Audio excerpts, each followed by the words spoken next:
Hello everyone, स्वागत है आपके अपने चैनल पर।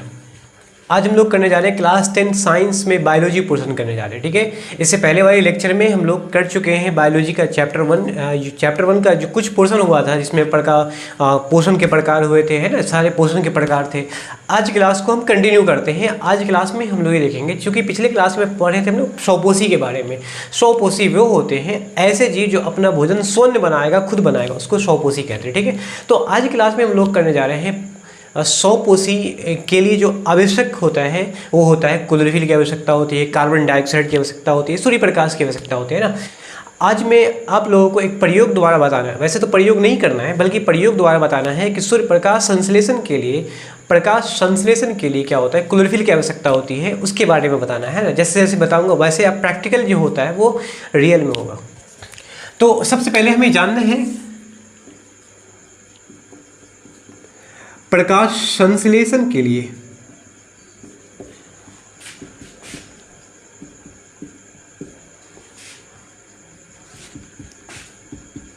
क्लोरोफिल की आवश्यकता होती है।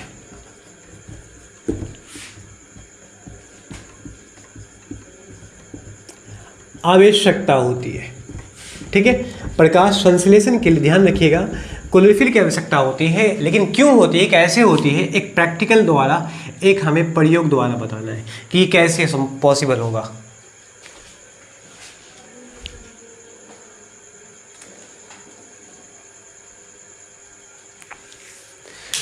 तो जितने भी पत्तियां होती है हरी होती है, उसमें जो क्लोरोप्लास्ट होता है वो हरे रंग का वर्णक उसमें पाए जाते हैं, इसलिए जिसके कारण पत्तियां क्या हो जाती है, हरी हो जाती है। ठीक है, तो इस प्रैक्टिकल को करने के लिए, प्रयोग करने के लिए सबसे पहले क्या करते हैं, गमले में एक लगा हुआ पौधा लेते हैं ना।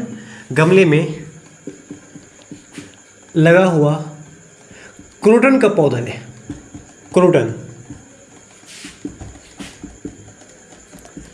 का पौधा लेना है। अब सवाल है कि क्रोटन का पौधा क्यों लेंगे, क्योंकि जो इसकी पत्तियां होती है ना वो चित्तीदार होती है। चित्तीदार इट मीन्स कि सफ़ेद और हरा दोनों होगा इसमें। सब इस चित्तीदार पत्तियों में क्या होता है कि सफ़ेद भाग भी होगा इसमें और हरा भाग भी होगा। ठीक है, इस तरह से।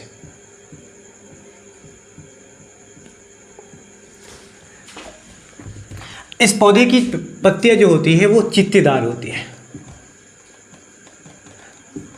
उसमें से क्या करना है कि एक चित्तीदार पौधे पत्तियां को तोड़ लें। एक चित्तीदार पत्ती को हम क्या कर लेंगे, तोड़ लेंगे, है ना। पुनः तोड़ने के बाद अब क्या होगा, चित्तीदार पत्तियों को तोड़ लिया। तोड़ने के बाद क्या करना, उसे आप क्या कर लोगे, एक पत्ती को तोड़ लिया, ठीक है, उसको क्या करोगे आप, एक गर्म बीकर में इसको उबाल लो, गर्म पानी में रख के इसको उबाल दो, इस प्रकार। ठीक है, गर्म पानी में उबाल ले पत्ती को। फिर से गर्म पानी में उबालने के बाद फिर क्या करना है, इसे गर्म अल्कोहल में उबाल ले। गर्म अल्कोहल में उबाल दे। अब उबालने का कंडीशन है कि जब गर्म अल्कोहल में उबालना है, बॉयल करना है, तो कंडीशन याद रखना कि जब तक चित्तीदार पत्तियां का हरा भाग सफ़ेद ना हो जाए या रंगहीन ना हो जाए, है ना। इसका मतलब रंग जब तक नहीं निकल जाए तब तक उबालते रहना है। तो गर्म अल्कोहल में उबालने का अर्थ हुआ कि इसका जो हरा रंग है वो ख़त्म हो गया, या रंगीन भाग इसका ख़त्म हो गया, सफ़ेद भाग। तो सवाल ये है कि गर्म अल्कोहल में तब तक उबालना है जब तक इसका रंगीन भाग रंगहीन ना हो जाए, कलर ना निकल जाए या सफ़ेद ना हो जाए। ठीक है, जब रंगहीन हो जाएगा, जब इसका पूरा का पूरा कलर निकल जाएगा, उसके बाद क्या करना है, इसको पानी से, है ना, जल से अच्छी तरह धो ले।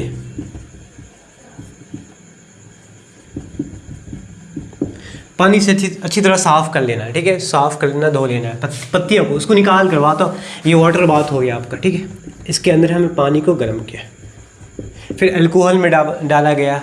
फिर अल्कोहल में डालने के बाद क्या होता है कि इसका रंगीन भाग रंगहीन हो जाएगा। उसके बाद पानी से अच्छी तरह धो लेना। ठीक है, जैसे ही पानी से धो लेंगे उसके बाद क्या करना है कि उस पत्ती को निकाल कर, मतलब पानी से धो लिया गया, फिर और सुखा ले, ये कह सकते हैं, धो ले और सुखा ले। सूखा हो गया, सुखाने के बाद फिर फाइनली क्या करना है, उस पत्तियों पर हम डाल लेंगे आयोडीन का कुछ बूंद डाल देंगे।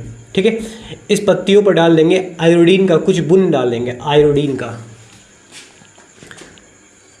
फाइनली इस पत्ती पर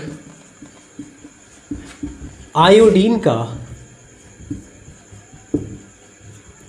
कुछ बूंद डाल दे, थोड़ा ज़्यादा नहीं, बहुत कम, 2-3 बूंद ऐसे करके डालना है। ठीक है, कुछ बूंद डाल लिया, 2-3 बूंद करके डाल दिया। उसके बाद फिर देखेंगे कि उसमें ये होगा कि पत्ती में जो हरा भाग है, ऑब्जर्वेशन क्या होगा, निष्कर्ष क्या निकलेगा, निष्कर्ष ये निकलेगा कि पत्ती में जो हरा भाग है आयोडीन डालने के बाद उसका रंग फाइनली नीला हो गया, और जो सफ़ेद भाग है, चूँकि सफ़ेद चित्तीदार पौधा था, पत्तियां था, तो सफ़ेद भाग है उसका रंग नीला नहीं होता है, उसका रंग नीला नहीं होता है। तो पत्तियों का हरा रंग नीला हो गया और सफ़ेद रंग नीला नहीं हुआ। तो इस बात का ये प्रूफ कर रहा है कि उस हरे वाले भाग में ग्लूकोज का निर्माण हो रहा है ना, प्रकाश संश्लेषण प्रक्रिया द्वारा हरे भाग में क्या होता है, ग्लूकोज का निर्माण होता है, इसलिए क्योंकि उस हरे वाले भाग में क्लोरोफिल पाया जाता है, जिसका रंग नीला हो गया आयोडीन के बूंद डालने के बाद। इससे ये साबित हुआ, जबकि सफ़ेद भाग नीला नहीं हुआ है, इसलिए नीला नहीं हुआ क्योंकि उसमें क्लोरोफिल पाया ही नहीं गया है, इसमें ग्लूकोज का निर्माण होता भी नहीं है। हरे वाले भाग में ग्लूकोज का निर्माण होता है, इसका रंग नीला हो गया क्योंकि उसमें क्लोरोफिल पाया जाता है। इस तरह से हम प्रैक्टिकल करके हम देखते हैं, ऑब्जर्वेशन है। ठीक है,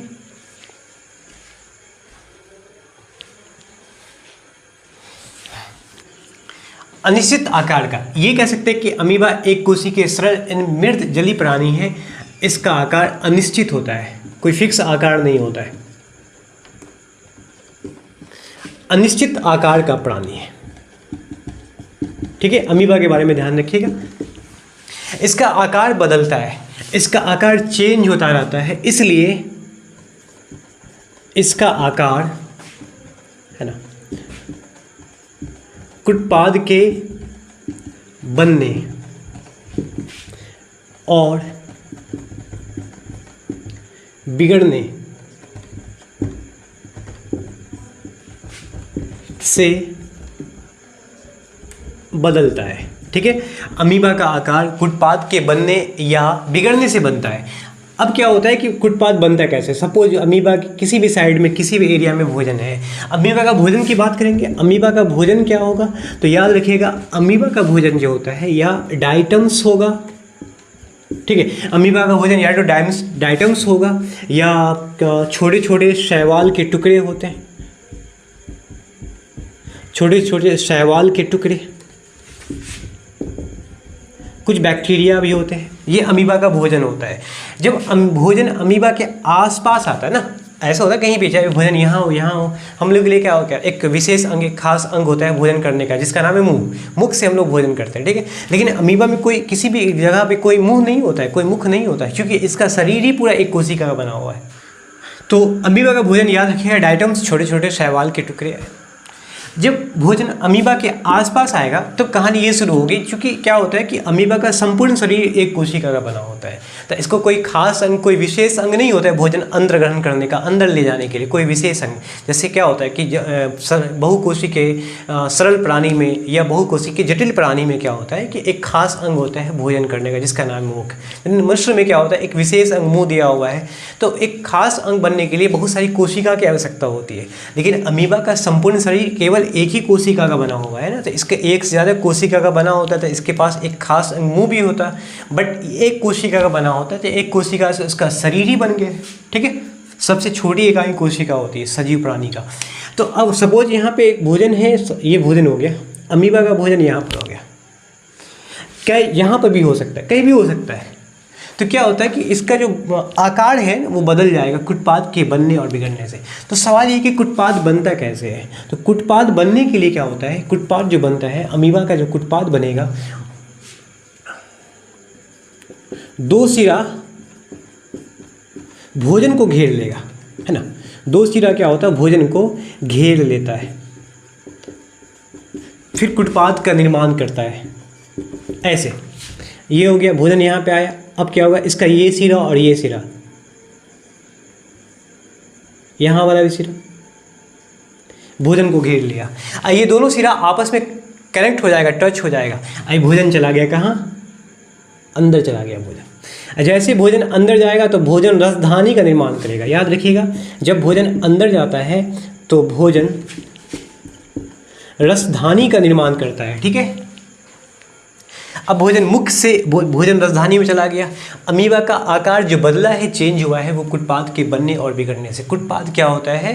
कहीं भी भोजन होगा वहाँ पे दोनों सिरा आपस में घेर लेगा और वो भोजन को अंदर ले जाएगा। यहाँ इस प्रोसेस का नाम है, इस प्रक्रिया का नाम क्या होता है, इस जगह का नाम क्या होता है? कुटपाद। इसको बोलते हैं कुटपाद। जैसे ही दो सिरा आपस में टच होना मतलब कुटपाद का उत्पन्न कर लेना, ठीक है। चाहे वो भोजन यहाँ हो तो यहाँ कुटपाद उत्पन्न करेगा, यहाँ हो तो यहाँ कुटपाद उत्पन्न करेगा। इस तरह से अमीबा अपना रूप, अपना आकार बदलता रहता है, ठीक है। तो भोजन रसधानी में भोजन चला गया, ठीक है। थोड़ा सा बड़ा करके दिखाता हूँ। भोजन चला गया। अब भोजन रसधानी में विशेष एंजाइम द्वारा, है ना, एक विशेष पाचक एंजाइम द्वारा भोजन का पाचन होता है। याद रखिएगा, एक विशेष एंजाइम द्वारा भोजन का पाचन होगा। और पचे हुए भोजन क्या होता है? पूरे शरीर के अंदर में, है ना, कोशिका द्रव के अंदर में ये केंद्रक है। याद रखिएगा, ये अमीबा के लिए क्या है? केंद्रक है। और केंद्रक से बचा हुआ जो भाग है वो क्या हो गया? आपका कोशिका द्रव हो गया। ये कोशिका द्रव हो जाएगा अमीबा के लिए। कोशिका द्रव, ये जो बाउंड्री है वो कोशिका झिल्ली हो गया अमीबा का, ठीक है। तो पचा हुआ भोजन कोशिका द्रव में फैल जाता है और शरीर के मरम्मत में, विकास में लग जाता है। चूँकि एक कोशिकीय प्राणी है तो एक कोशिका की जरूरत पड़ती है। और अपचा भोजन किसी भी सतह से, अब भोजन जो होता है अंदर ग्रहण करने का, जीव जंतु में क्या होता है, जब भोजन अंदर ले लेगा तो उसमें भोजन पचेगा भी और अपचेगा भी। पचा हुआ भोजन एक विषय शरीर में की मरम्मत में लग जाएगा, है ना, कोशिका के निर्माण में लग जाएगा, फिर से कोशिका की मरम्मत करेगा। लेकिन जो अपचा भोजन होगा शरीर के किसी भी भाग से, किसी भी जगह से वो निकल जाएगा। अमीबा के लिए भोजन करने का कोई एक विशेष अंग नहीं होता, कोई खास अंग नहीं होता, कहीं भी भोजन कर सकता है। उसी प्रकार अमीबा जब सांस लेगा, श्वसन की प्रक्रिया होगी, इसमें ऑक्सीजन लेगा, अंदर ग्रहण करेगा, तो सतह द्वारा सांस लेता है। सतह का अर्थ हुआ कि अमीबा का जो भी सतह, जो भी शरीर अर्थ से मतलब मिट्टी सटा हुआ है उसी से द्वारा सांस लेगा, ठीक है। तो ये होता है अमीबा में भोजन की प्रक्रिया, अमीबा में पोषण की प्रक्रिया इसी प्रकार होती है, ठीक है।